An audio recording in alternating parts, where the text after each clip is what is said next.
Islamni faaya addunyaa dungodachi golgolaahe karaa dhugaa amanaa ifa gadaa dukkanaahe furmaata Khaliqni laatee uumaan dacheef gobalesse faayaan kuulee filateetiin islaamaan addunyaa ibse furmaata Khaliqni laatee uumaan dacheef gobalesse faayaan kuulee filateetiin islaamaan addunyaa ibse Islamni faaya addunyaa dungodachi golgolaahe karaa dhugaa amanaa ifa gadaa dukkanaahe furmaata Khaliqni laatee uumaan dacheef gobalesse faayaan kuulee filateetiin islaamaan addunyaa ibse furmaata Khaliqni laatee uumaan dacheef gobalesse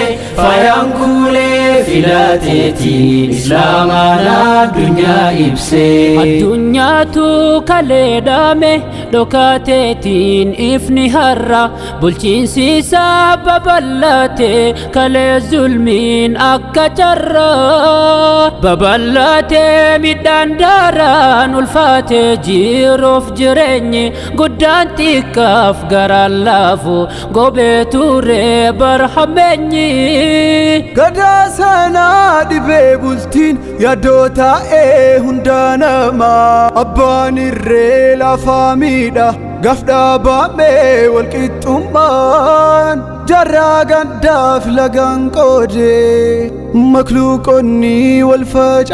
facaasee safuun qabu sirriin jiru namuu nyaatee wal balleessee Islamni faaya addunyaa dungodachi golgolaahe karaa dhugaa amanaa ifa gadaa dukkanaahe furmaata Khaliqni laatee uumaan dacheef gobalesse faayaan kuulee filateetiin islaamaan addunyaa ibse furmaata Khaliqni laatee uumaan dacheef gobalesse faayaan kuulee filateetiin islaamaan addunyaa ibse walqixxummaan bara sanaaf juutahee dagaatame ture adliin lafaa daraan dukkanni sun haalaan hammaatee namuu darree raggadaa ifaa garaa jabeenyaa walitti hammataa abbaan ilmoosaa yeroo awwaaluu dhalaachuu isheen itti qaanfataa sukaanni gafaa lafoomaa dhaaluu nutuu furmaatee dur furee rakkoolee kan yeroo dheeraaf lafa dhiphise dhufeera qulqulluun boruu hin qabne karaa taliilaa dhala dhaalchise barri hin shaaruu yeroon isaa darbe hin daagatamuu faayyoon badaa ofii filatee busee dacheetti namuu jaallatee amantii guddaa Islamni faaya addunyaa dungodachi golgolaahe karaa dhugaa amanaa ifa gadaa dukkanaahe furmaata Khaliqni laatee uumaan dacheef gobalesse faayaan kuulee filateetiin islaamaan addunyaa ibse furmaata Khaliqni laatee uumaan dacheef gobalesse faayaan kuulee filateetiin islaamaan addunyaa ibse nabii jaalalloo isaanii jakula jedheen namichi ani yaa rasuulaa intala koo qaal islaamaan duratti awwaan intaaneen dalagee irratti maal akka gootee naaf himii me'ati mee maal raawwattee intala kee irratti haadhaan intala koo jechaan sossobee fudhee tamba'ee harkaa ishee qabee gabaa geessetaan wayyaa biitaa fi jedhee itti himnaan kennite aanaa fi deemeetiin geessee bakka niyya koo hawwaaluuf jecha qaaliin intala koo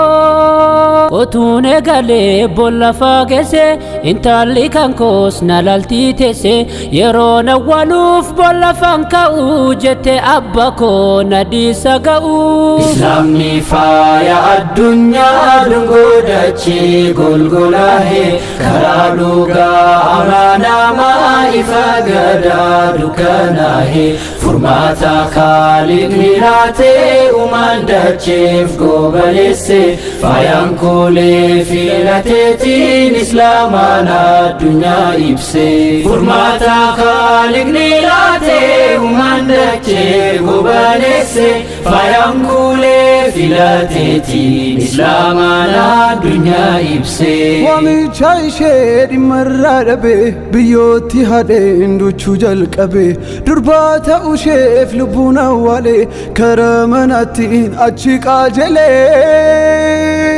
garaa jabinaan godhe akkanatti salphina wajjin hangalee manatti hammiina daangaachi fageesse yargama rabbii kanan balleesse. Achiin booyanii erganaa lama garaa jabaataan gasilmi nama utuu islaamummaan hin dhumneesitti mormi kee halaalaa sayfii kiyyatti. Ergaanaan dhufee ergamee dachitti hamaan dalaguu ilma namatti rakkoo ilma namaa furuuf ergame faaya islaamaan dachee shallame. Islaamni faaya addunyaa dungoodachee golgolaahee karaa dhugaa amanaa ifa gadaa dukkanaahee furmaata Khaliqni laatee uumaan dacheef goobaleesse faayaan kuulee filateetiin islaamaan addunyaa ibse furmaata Khaliqni laatee uumaan dacheef goobaleesse faayaan kuulee filateetiin islaamaan addunyaa ibse.